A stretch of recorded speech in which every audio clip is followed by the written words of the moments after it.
Potter, written by J.K. Rowling, has become one of the biggest franchises in the world. Even if you've never seen or read the series, I'm sure you've heard of it, and of what the four houses are. If you haven't, the four houses are Gryffindor, Ravenclaw, Hufflepuff, and Slytherin.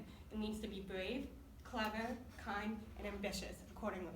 Would you please raise your hand if you identify as a Gryffindor, a Ravenclaw, a Hufflepuff, Slytherin? Okay, keep that in mind. Now, one thing almost any Harry Potter fan will say to another than me is, what house do you belong to? But even then, we tend to judge each other based on their responses, just as we tend to judge each other based on each other's personality traits, when really we shouldn't be embracing each other's characteristics.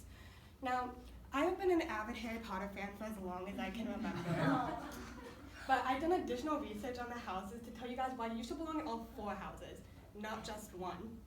So today I'm going to inform you on why people tend to identify with only one house, the different traits each house has to offer, and the beneficial real-life applications that being in each house brings. So people tend to identify with only one house because they tend to favor one trait above all others. And I found this really interesting study done by Heather Dunphy at the University of Calgary, where she found that people tend to sort themselves into houses. She concluded that fans might not necessarily sort themselves based on ascribed characteristics, but rather on values.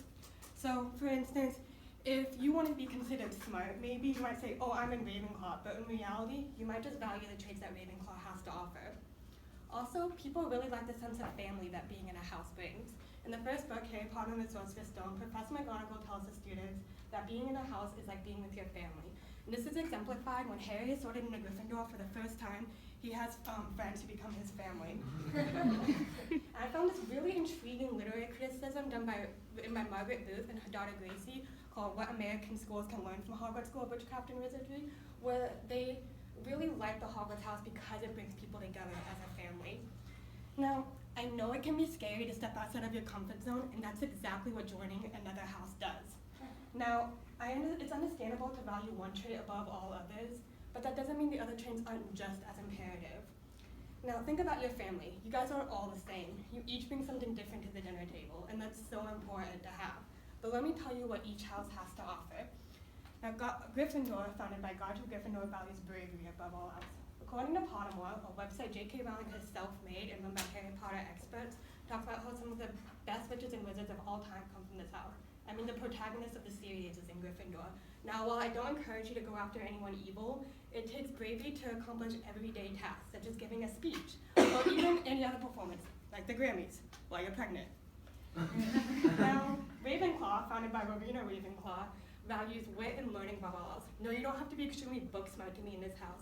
It just means that you love to learn interesting facts, whether it's random facts or even your favorite TV show.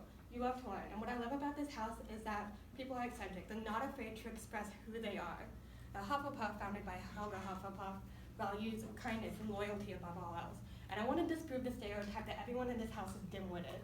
I found this list on Pottermore to be really interesting because it talks about why this house is important. Some of the best witches and wizards of all time come from this house. Just look at Cedric Diggory, a Hogwarts champion.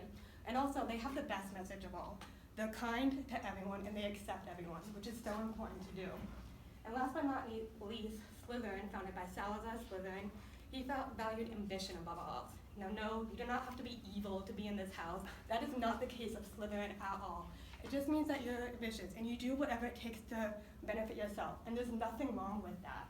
Of course, you want to help others, but it's so important to take care of yourself to get your goals in mind accomplished. Now, this really interesting study that I found that I really enjoyed was done by Laura Crystal at the 3rd Biennial Conference of the Association for Research and Personality.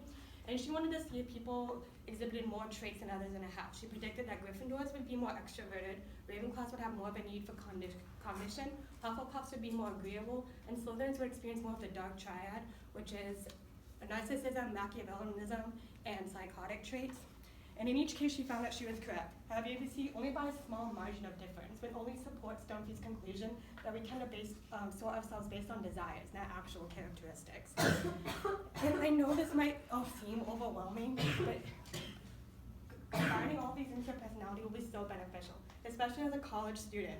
I mean, wouldn't it be great to walk up to your crush and tell them exactly how you feel? You're gonna have bravery in everyday tasks. You'll never know what you can accomplish, what internships you might get just by being brave. And I know school can be hard.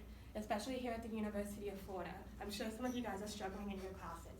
Research what you're passionate about, because then it'll make learning so much more easier. Even if that research is just on your favorite video game, you never know who shares the same passion as you. I promise you, you'll make lifelong friends and lifelong knowledge. Now, there is so much more to the Hogwarts houses than people realize. So, because there's so much more that you can do. We know that it is clear that people tend to identify with only one house, even though each house has so much to offer. And you can benefit so much from it. So how many of you used to identify with only one house? How many of you are going to strive to belong in all the 4 houses and not just one now? This is a great goal to keep in mind because I promise you, you can accomplish so much. Thank you.